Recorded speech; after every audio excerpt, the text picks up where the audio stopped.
দুইটা পাকা প্রহস্ত করে দেখে বলে, ভয় করো না, দুনিয়ার সকলে তোমাকে ছেড়ে দিল, আমি তোমাকে ছেড়ে দিব না।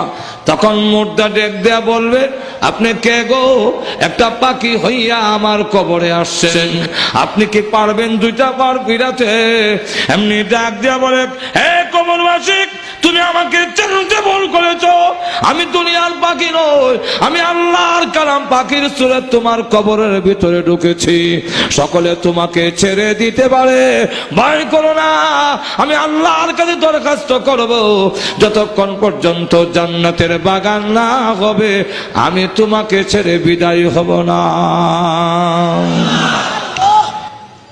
তখন ওই দিন বুঝবেন কোরআন যে শ্রেষ্ঠ নিয়ামত। জিবরাইল বলে, আল্লাহ, লোকে মাহফুজ থেকে এই কোরআন নিয়ে আমি আমার কাছে রাখি নাই, আমি বিশ্ব নবীর সিনা মুবারকের মধ্যে রেখে দিয়েছি।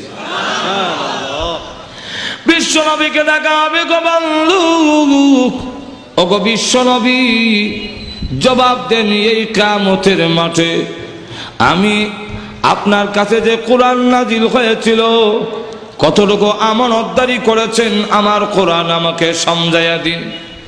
বিশ্বনবী এই সময় ডাক দিয়ে বলবে, প্রভু, আমি তো আগে চলে এসেছি, আমার উম্মতের কাছে ১৬ লক্ষ সাহাবীদের সামনে ভাষণ দিয়ে এই কোরআন শরীফ আমি আমার উম্মতের কাছে রেখে এসেছি। উম্মতের কাছে ছেড়ে দিয়েছি, তাই নাকি? বলে, হ্যাঁ, উম্মতে মুহাম্মদকে লাইনে দাঁড় করানো, লাইনে দাঁড়াও, তো সব লাইনে দাঁড়িয়েছে।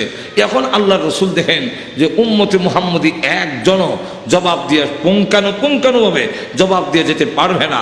তাই আল্লাহ নবী এখন ডাক দেয়া কয়, প্রভু হে, একটু সময় দিবেন। কিসের জন্যে? বলে, আদম আলাইহিস ইসলামের কাছে যাব।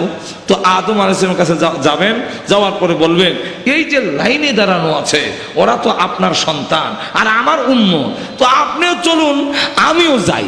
আপনি বলবেন, আল্লাহ, এদের পরিপূর্ণভাবে জিজ্ঞাসা না করে মাপ দিয়া দাও।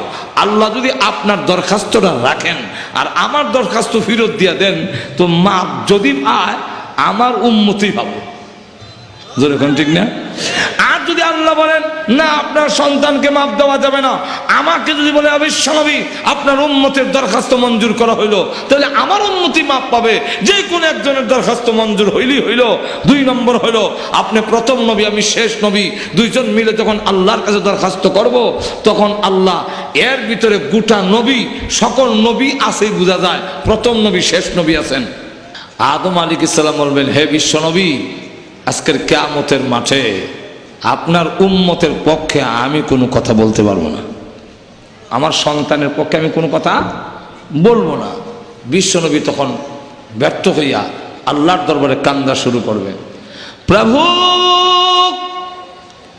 এই যে লাইনে দাঁড়ানো এমন লোক আছে যারা তোমার কোরআনের জন্য বাড়িঘর ছেড়ে দিয়েছে, আল্লাহ, সন্তান ইয়েতিম হয়েছে, স্ত্রী বিধবা হয়েছে, এমন অনেক লোক আছে, এমন লোক আছে। আল্লাহ, কোথায় মাওনাসিব? আল্লাহ, ওই এলাকার লোকেরা জিন্দেগিতে কোনোদিন তোমাকে দেখে নাই, আমাকেও দেখে নাই গো আল্লাহ। এরপরও তারা যে কোরআন শরীফ ধরে রেখেছিল, পরিপূর্ণভাবে ধরতে না পারলেও কিছু তো হলো কোরআন ধরেছে। এদেরকে যদি জিজ্ঞাসা করো, এরা জবাব দিতে পারবে না, একটু আসান করে দাও। আল্লাহ তখন ডাক দিয়া বলবেন, ওগো বিশ্ব নবী, আর কান্দেন না, আমি আল্লাহ কোরআনের কাছে দায়িত্ব ছেড়ে দিয়েছি। কোরআন যার কথা বলবে আমি তাকে মাফ করে দেব। এখন কোরআন ধরে ধরে আনবে, এই যে সব আব্দুল সত্তার, আব্দুল গাফার, আব্দুল করিম, আব্দুর রহিম, আল্লাহ এই যে আনলাম। আল্লাহ বলবেন, এক একজনের নামে ৯৯টা করে কেস আছে, ৯৯টা, যাও। কোরআন শরীফ তখন যারা করবে আল্লাহর সাথে এইভাবে, ২ কথার এক কথা, হয়তো তুমি তাকে মাফ করো, আর নাইলে বলো আমি তোমার কোরআন না, তোমার কালাম না, ২টার একটা। আর তৃতীয় কোনো কথা বুঝি না। আল্লাহ বলবেন, তুমি আমার কালাম, আমার কথা, আমার কথাকে আমি অস্বীকার করতে পারি, অস্বীকার করতে না পারলে তার হাত ধরছি, তোমার জাতের কসম করে বলি জান্নাতে না পৌঁছে ছাড়বো না। আল্লাহ তখন ডাক দিয়ে বলবেন, এ কোরআন, তোমার দরখাস্ত মঞ্জুর করে তার জিন্দেগীর সমস্ত অপরাধ মাফ করে দিলাম। ওই দিন তখন বুঝবেন কোরআন যে শ্রেষ্ঠ নিয়ামত। আল্লাহ রাব্বুল আলামিন কোরআনের সাথে সম্পর্ক করা, আমাদের ছেলে মেয়েগুলোকে মাদ্রাসায় দেওয়ার, এবং আমরাও যেন কোরআনের সাথে সম্পৃক্ত থাকতে পারি। কোরআন আমাদের ধরবে, আমরাও কোরআন ধরতে হবে। আল্লাহ আমাদের সকলকে তৌফিক দান করুন। সকলে জোরে সোরে বলেন আমিন। ওয়া আখিরু দাওয়ানা আলহামদুলিল্লাহি রাব্বিল আলামিন।